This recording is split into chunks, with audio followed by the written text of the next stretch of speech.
जिस भारत में सदियों तक महापुरुषों ने केवल एक लड़ाई लड़ी कि धर्म और जाति के आधार पर लोगों को न बांटा जाए। अनुसूचित समाज और पिछड़े समाज के हमारे भाइयों की थी। मैं ये सूची भी आपको के सामने कर सकता हूँ। बड़ी कुर्सी पर बैठे हुए लोग, संवैधानिक पदों का निर्वहन कर रहे लोग अगर इस तरीके की बात मिथ्यावाद करेंगे तो निश्चित रूप से ये देश को कमजोर करने का और देश की जो आपसी एकता है। ये दिशा की बैठक हुई थी, जिसके बाद जो है राहुल गांधी ने कल एक बयान दिया है, जिसमें उन्होंने आरोप लगाया है कि जो बैठक में जो अधिकारी थे वो केवल एक ही दो समुदाय के थे, बाकी जो है पीढ़ी यानी जो है बाकी बैकवर्ड व एससी या अन्य समुदाय के लोग नहीं थे। ये बहुत दुर्भाग्यपूर्ण है। जिस भारत में सदियों तक महापुरुषों ने केवल एक लड़ाई लड़ी कि धर्म और जाति के आधार पर लोगों को न बांटा जाए। ये ठीक बात है कि दिशा की बैठक थी और मैं दिशा की बैठक में मौजूद था एक मेंबर के नाते, क्षेत्र के विधायक के नाते। वहीं मैंने ऐसे बयान को भी मैंने सुना है। मैं समझता हूं निश्चित रूप से ये बहुत दुर्भाग्यपूर्ण है। इस तरह के बयान ये मिथ्या है, बयान है, काल्पनिक बयान है और जो वास्तविकता है उससे एकदम विपरीत बयान है।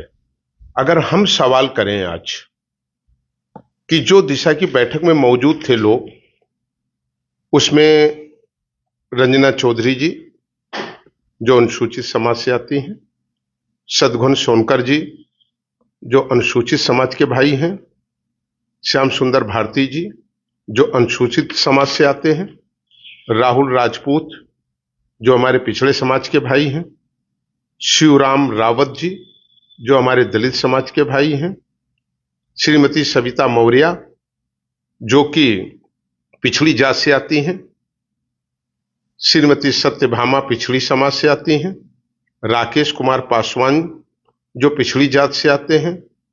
इसी तरीके से अगर हम देखें तो श्रीमती संगीता पासी, शैलेंद्र यादव, अब्दुल मोबिन अंसारी, सुंदरलाल निर्मल और यही नहीं, जिले के जो पुलिस अधीक्षक हैं जो मीटिंग में मौजूद थे, श्री एस वीर सिंह जी जो पिछड़े समाज से आते हैं, रायबरेली के शीर्ष पद पर तैनात श्री सिद्धार्थ जी अपर जिला अधिकारी जो भी एक अनुसूचित समाज से ही आते हैं, और जो यहाँ के जिला विकास अधिकारी हैं वो भी एक अनुसूचित समाज से आते हैं। और यही नहीं, जिले लेवल के अधिकारी धीरेन्द्र कुमार पुरुषोत्तम जी, रामपति प्रसाद जी, रामविलास यादव जी, ये मैं अधिकारियों का ही केवल बता रहा हूं, श्री जगदीश प्रसाद यादव जी, देवेंद्र जी, और इस तरीके के उस बैठक में 80% से ज्यादा भागीदारी अनुसूचित समाज और पिछड़े समाज के हमारे भाइयों की थी।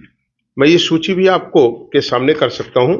आपका कैमरा तो झूठ नहीं बोलेगा। ये मैं जो लोग उपस्थित थे जिनके हस्ताक्षर हैं दिशा की बैठक में, मैं उस पूरी सूची को आपके सामने रख रहा हूं। इनमें नाम भी लिखा हुआ है और उनमें उनके जाति का भी नाम लिखा है, उनके वर्ग का भी नाम लिखा हुआ है। अब सवाल ये पैदा होता है कि बड़ी कुर्सी पर बैठे हुए लोग, संवैधानिक पदों का निर्वहन कर रहे लोग अगर इस तरीके की बात मिथ्यावाद करेंगे तो निश्चित रूप से ये देश को कमजोर करने का और देश की जो आपसी एकता है। मैं तो जाति पर विश्वास नहीं करता हूं, हम सब भाई हैं, ना कोई छोटा ना कोई बड़ा। लेकिन अगर ये सवाल उठाया गया तो मैं निश्चित रूप से समझता हूं कि देश को कमजोर करने के लिए है। देश की जो आपसी समता है, समरसता है, आपसी प्रेम है, उसे कमजोर ही करने की बात नहीं है, बल्कि मैं समझता हूं कि एक संवैधानिक पद पर बैठे हुए किसी व्यक्ति को इस तरीके की एक झूठी सूचना देने का अधिकार नहीं है। ये सूची और जिसमें उनके हस्ताक्षर हैं अधिकारियों के, दिशा की बैठक की, ये मूल कॉपी मैं आपको दिखा रहा हूं, उनमें उनके हस्ताक्षर मौजूद हैं। अगर इस तरीके के मिथ्या बयान दिए जाते हैं, दुर्भाग्यपूर्ण है। ऐसे बयान से लोगों को बचना चाहिए। ये बयान कभी देश को मजबूत नहीं कर सकते, बल्कि कमजोर करने की दिशा में है। अपरिपक्व बयान है, मिथ्या बयान है और ये झूठा बयान है।